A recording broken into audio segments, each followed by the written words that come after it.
E aí, meninada, tudo jóia? Tudo beleza? Gente, eu já falei pra vocês que eu sou uma apaixonada da língua. Eu adoro a investigação da língua, adoro a comunicação. Eu adoro a maneira como eu percebo muito como as pessoas falam, o sotaque. Eu gosto muito de ver as intenções na fala. E eu acho a língua, a linguagem, a fala, mecanismos tão sofisticados que a gente não para pensar na sofisticação desse mecanismo, né? É uma grande paixão para mim trabalhar com isso. Vocês lembram que na última aula eu falei para vocês sobre linguagem super abrangente, né? Eu falei, ó, super abrangente a língua mais social, né, criada por um grupo para ser compartilhada, e a fala que é individual, que é de cada um, né? Agora, para entrar nesse assunto, eu precisava falar de linguagem, língua e fala, né? Para que vocês pudessem entender. E aí, esse aqui tá muito ligado na maneira como as pessoas vão se dirigir às outras, que eles estão centrados. Por exemplo, quando eu quero fazer um pedido, quando eu quero dar uma ordem, quando eu quero fazer um apelo, quando eu quero falar de mim mesmo, quando eu quero chamar atenção para mim, quando eu quero não falar nada que tenha muito a ver, entrar no elevador, bom dia. Como é que tá? Calor hoje, né? Não tem um contexto, não tem um assunto assim, uma coisa séria falando entre as pessoas, mas a gente faz isso, tá? Gente, hoje nós vamos começar com funções da linguagem. Lembra que as funções da linguagem, elas têm um tripé. Elas são assentadas no emissor é quem fala, na mensagem que esse emissor vai repassar e para o receptor, que é a pessoa que recebe a mensagem. Então, está assentada nesse tripé, tá bom? Vamos ver um pouquinho sobre o que é o emissor? Emissor é quem envia a mensagem. Receptor é quem recebe a mensagem é o conteúdo das informações, das informações. Canal de comunicação é pelo qual a mensagem é transmitida. O código, no nosso caso, vai ser a língua portuguesa, mas poderia ser a língua inglesa, poderia ser a língua de sinais. Depende de cada grupo, de cada organização, tá? E contexto é o objetivo ou a situação a que a mensagem se refere, né? Olha, eu e minha mãe, gente, quando a minha mãe era viva, a gente tinha uma sintonia tão grande que, assim, a gente estava conversando, começamos a falar, por exemplo, de um sapato bonito, né? Aí falando do sapato bonito, o assunto descambou para outras coisas, o tempo passou da conversa. Aí eu falo assim, nossa mãe, mas ele era. Eu falava assim pra minha mãe, nossa mãe, mas ele é tão bonito, né? Ela fala, é mesmo, se eu fosse você, eu comprava ele para você. A minha mãe sabia que eu estava me referindo ao sapato, que era um assunto que a gente já tinha parado de falar há muito tempo. Então a gente tinha essa sintonia. O contexto, às vezes, ele era deslocado, mas a gente sabia o que uma estava falando para a outra, tá? Bora lá, gente. Eu achei esse mapa mental, muito legal. Eu até coloquei no texto que eu mandei para vocês hoje, né? Funções da linguagem. Quais são as funções da linguagem, gente? Apelativa, emotiva, poética, metalinguística, fática e referencial, tá? Olha, a função metalinguística, ela é centrada no código. Eu vou explicar para vocês. A função emotiva é centrada no emissor. A função conativa ou apelativa no receptor. A função poética é centrada na mensagem e a função fática é centrada no canal. Bora ver cada uma dessas? Função conativa ou apelativa, receptor, ela é centrada no receptor. O emissor faz ela de modo a convencer o seu receptor, a quem recebe essa mensagem. Essa mensagem ela é muito usada nos anúncios publicitários, nas campanhas políticas, nas campanhas de vacinação, né? Para vacinar as crianças, porque todo mundo sabe que vacina é uma coisa muito importante. O povo brasileiro sempre teve a vacina como um privilégio, né, gente? Então, ela tem o intuito de persuadir, de convencer a outra pessoa, tá? Vocês vão ver muito essas. Use All Star, tome Coca-Cola, vacine o seu filho, vacine o seu cão ou vacine o seu animal de estimação. Tá? Os verbos são no imperativo, são ordens, são pedidos que são feitos, tá? Beleza? Vocês vão ver muito isso na publicidade, no discurso político. Ele tem a função apelativa ou função conativa, ela é centrada no receptor, o pensamento de todo mundo que vai fazer, ele pensa no receptor. Gente, olha que sensacional que esse mecanismo da língua, né? A gente não para pensar nisso, mas a língua dá conta de tudo. Quando eu falo língua, linguagem, a fala, tudo junto, né? E misturado, cada um no seu canto, com as suas especificidades, pensando em como vai fazer com o outro, como que eu vou conseguir, como é que eu vou conseguir ter sucesso com aquilo que eu estou repassando, né? Beleza? Vamos para outra. Função emotiva é foco no emissor, em quem fala. Em quem fala. Normalmente, gente, ela é feita na primeira pessoa para desabafar, para mostrar os nossos desejos, para mostrar as nossas emoções, tá? E muito também para mostrar a nossa opinião. A função emotiva aparece para mostrar a nossa opinião. Olha aqui, esse poema do Paulo Leminski. Agarrar-me, diluir-me, desmanchar-me, até que depois de mim, de nós, de tudo não reste mais o que o chame. Função emotiva. Valéria, mas isso não é um poema? Não poderia ser função poética? Também. Lembrando, gente, que a função, os textos que vocês lerem, ou as publicidades, ou as tirinhas, não necessariamente elas apresentam uma única função.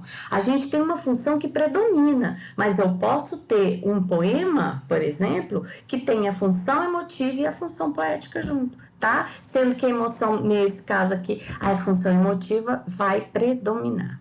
Vamos ver essa tirinha do Calvin? Oh, aquela nojenta da Suzy, eu odeio ela, eu odeio. É melhor ela soltar o Haroldo. O Haroldo é o amigo imaginário dele, que é o tigre, e que ele conversa com o Haroldo. Se vocês perceberem nessas tirinhas do Haroldo, ele sempre está do Calvin, ele está sempre conversando com o Haroldo. Mas a conversa do Haroldo ela acontece quando não tem nenhum adulto por perto. Porque o Haroldo é um amigo imaginário que ele bate papo, né? É como se fosse um alter ego, uma consciência do Calvin. Tá, eu raptei a boneca idiota dela, não precisava retaliar. Ela não consegue aceitar uma brincadeira. Meninas não têm senso de humor, esse é o problema delas. Tudo isso estava engraçado, até ela fazer a mesma coisa comigo. Foi um desabafo do Calvin. Quando isso acontece, quando você vai emitir a sua própria opinião, a função que predomina aqui é a função emotiva. A televisão gosta muito, os telejornais, os programas de auditório gostam muito da função emotiva também. Quando uma pessoa está sofrendo muito, qual foi o sentimento que a senhora teve diante de tanta injustiça? Aí a pessoa chora, logo depois de catástrofes, né, de chuvas, de tempestade, em que as pessoas perdem tudo, aí eles vão lá entrevistar a pessoa fala chorando. Então, a função que predomina nesse tipo de situação que eu estou falando para vocês é a função emotiva, é a função centrada no emissor, em quem fala, nas suas emoções, na sua opinião sobre um determinado fato ou um determinado acontecimento. Joinha? Vamos lá. Função poética tem que ser dos poemas. Ela é centrada na mensagem. Por isso que muitas vezes, gente, nós não entendemos muito bem o poema. Mas eu já falei para vocês que poema não foi feito para ser lido, ele foi feito para ser não foi feito para ser entendido, foi feito para ser sentido, para ser para mexer com você, mexer com as suas emoções, tá?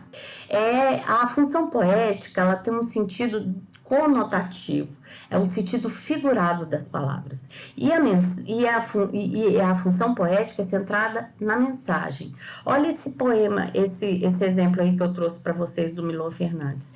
Ele poderia até ser um poema que mostra que a imagem, as palavras viram imagens aí também, né? Era um homem bem vestido que foi beber no botequim, bebeu muito, bebeu tanto que saiu assim, saiu tropeçando, saiu caindo, olha as palavras descendo, descambando aqui. É assim que a pessoa saiu, ela saiu bêbada de lá, né? É muito comum isso acontecer em provérbios, em anedotas, trocadilhos, em música. A função poética vai aparecer de maneira muito forte, tá? Lembrando, gente, ela é centrada na mensagem.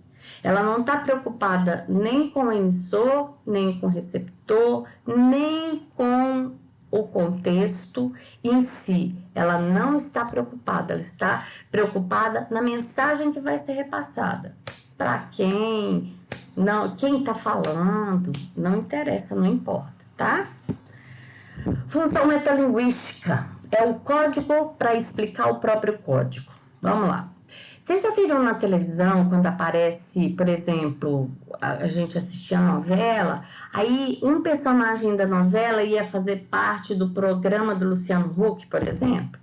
A novela não faz parte do código televisivo, ela não está lá na televisão, não é esse canal de comunicação com as pessoas, não é esse?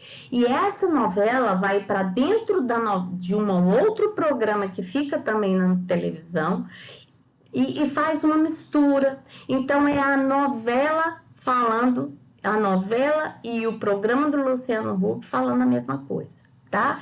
É o código para explicar o próprio código. Ele usa muitas figuras de linguagem também, tá? O sentido das palavras são conotativos. Por exemplo, o personagem de novela existe? Não. Mas esse personagem de novela vai para o Luciano Huck como se ele existisse? Sim. É um sentido conotativo, é um sentido fantasioso, tá bom? Olha essa tirinha aí do Garfield. Tá até meio estranha, é muito antiga essa tirinha, mas é o cartoon para explicar o produtor do próprio cartoon.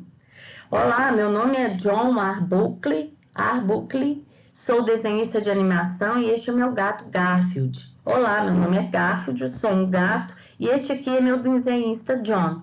A única preocupação é divertir você. A única preocupação do Garfield é a comida. Olha, o Garfield não existe, o John não existe, eles são personagens de quadrinho, mas eles estão se apresentando e dizendo o que eles estão fazendo. Eles estão usando o cartoon para explicar o próprio cartoon, tá? Função fática da linguagem. Ai, gente, eu amo a função fática. Eu sou o tipo da pessoa que eu acho que é constrangedor ficar calado perto de alguém. Então, se eu estou perto de alguém, eu tenho sempre que conversar. Eu tenho sempre que estar falando alguma coisa. Porque isso me incomoda, ficar calada perto de uma pessoa. A não ser que você tenha muita intimidade, seja um marido, eu posso até ficar, meus filhos, meus irmãos, a gente até fica calada, mas se não, parece que instala um ambiente constrangedor. A função fática, ela é muito usada quando você pega o elevador. Você pega o elevador e você encontra um vizinho que você não tem muita intimidade, né? Aí você fala, oi, bom dia. Tá quente hoje, né? A gente sempre vai pro tempo. Ou tá quente, ou choveu muito, ou esfriou. Essa função, ela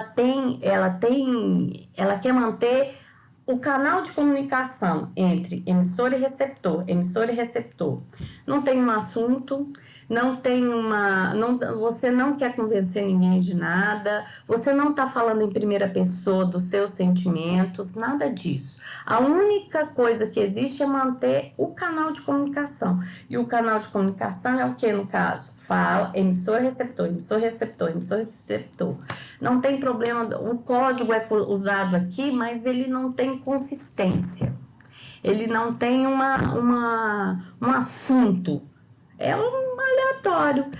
Quando a gente vai marcar também uma consulta médica, eu não tenho assunto com a pessoa que me atende. Minha função é, eu quero marcar consulta, que horas que você quer, qual dia que você quer, tem tantos dias, qual dia você quer, eu quero esse, qual horário, eu quero esse. Pronto, acabou a conversa, tá? Às vezes no telefone, quando a gente usava mais telefone, era assim, uma pessoa liga para você, você não tem tanta intimidade com ela, oi, tudo bem? Tudo bem, e você? Como é que estão as coisas? Tudo bem. Seu pai tá bem? Tá bem. Sua mãe tá bem? Também tá bem. Essa conversa aqui é só para não calar, mas ela não tem um assunto, ela não tem um contexto, ela não tem uma situação proposta, é um acaso, tá? Gente, olha o Calvin. Oi, Calvin. Como vai? Belo dia lá fora. Não. Ouça, eu suponho que você deve estar pensando porque eu liguei. Porque ele não falou nada de consistente até agora, né? Ele só está embromando. Então, por que você me ligou? Para ficar falando isso? Que não foi, né? Não foi por isso. Então, essas ligações telefônicas, elas também possuem a função fática. Beleza? Agora, a função referencial, ela é centrada no contexto, ela é impessoal, traz uma linguagem denotativa, não é figurativa, é uma linguagem real das palavras. Denotativo vem das palavras que estão realmente lá no dicionário, não tem sentido figurado, não é um modo de falar, nada disso, tá? Ela está centrada no contexto, ela vai repassar uma informação. Olha, eu trouxe aqui a notícia de uma catástrofe, Estado não tem sistema de alerta contra catástrofes. É uma manchete de jornal. A manchete de jornal, ela é centrada, o jornal tem como objetivo informar. É um meio de comunicação que tem como objetivo informar. Quando ele informa, quando ele faz uma chamada dessa, uma manchete dessa, a função que predomina aqui é a função referencial. Tá bom? Beleza? Bom, gente, era isso que eu queria dizer para vocês.